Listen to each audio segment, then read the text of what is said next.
Larkana bureau chief Abdul Wahid Ablo, Larkana divisional commissioner Larkana Shafiq Ahmed Mahesar चयो आहे त पोलियो हिकु मौज़ी मर्ज़ आहे जंहिंखे हर सूरत में ख़तमु कयो वञे ऐं इहो तॾहिं मुमकिन आहे जॾहिं मणनी इदारनि जा सरबराह हिन सिलसिले में हिक ॿिए सां सहकार कनि ऐं गॾिजी कमु करण में पंहिंजो किरदारु अदा कनि, छाकाणि त हीउ हिकु क़ौमी काज़ आहे। अहिड़नि ख़्यालनि जो इज़हार हिन अॼु पंहिंजी ऑफिस में divisional task force divisional health management बाबति पोलियो जे गॾिजाणी जी सदारत कंदे कयो।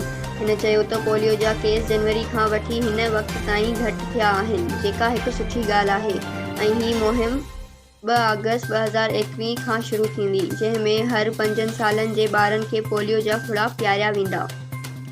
गॾिजाणी में डिप्टी कमिश्नर कंबर शहदादकोट मौजूदु हो ऐं ॿियनि ज़िलनि जे डिप्टी कमिश्नरनि, जिन में deputy commissioner Jacobabad, deputy commissioner Kashmore Kandhkot ऐं deputy commissioner Shikarpur video link जे ज़रिए शिरकत कई। उन खां अलावा असिस्टेंट कमिश्नर लाड़काणो ऐं WHO जे नुमाइंदनि पिणु शिरकत कई। उन मौक़े ते मिनिस्टर मैसर हिदायतूं ॾींदे चयो त SOPs ते अमल कंदे हिन मुहिम खे कामयाब बणायो वञे। इहा असां सभिनी जी गॾियल ज़िम्मेवारी आहे त असां पोलियो सां मुक़ाबिलो करे उन मां निजात हासिल करियूं। हिन सिहत खाते जे अमलदारनि खे ख़ासि हिदायत कंदे चयो त ॿारनि खे पोलियो खां बचाव जा फुड़ा ऐं टिका हर सूरत में लॻाया वञनि। उन ॾिस में कोताही कंदड़ अमलदारनि खे बख़्शिश न कयो वेंदो। उन सां गॾोगॾु पोलियो टीमनि जे मॉनिटरिंग खे यकीनी बनायो वञे ऐं जेकॾहिं तव्हांखे पोलियो जे ख़ात्मे लाइ कंहिं ॿिए खाते जे सहकार जी ज़रूरत आहे त उन लाइ ज़िलनि जे DCs सां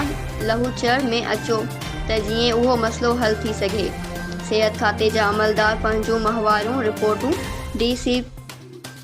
DPCR सां शेयर कनि।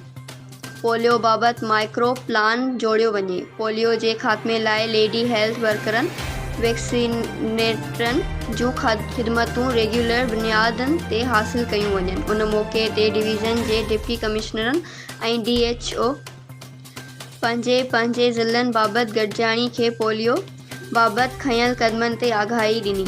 Sindh Express news.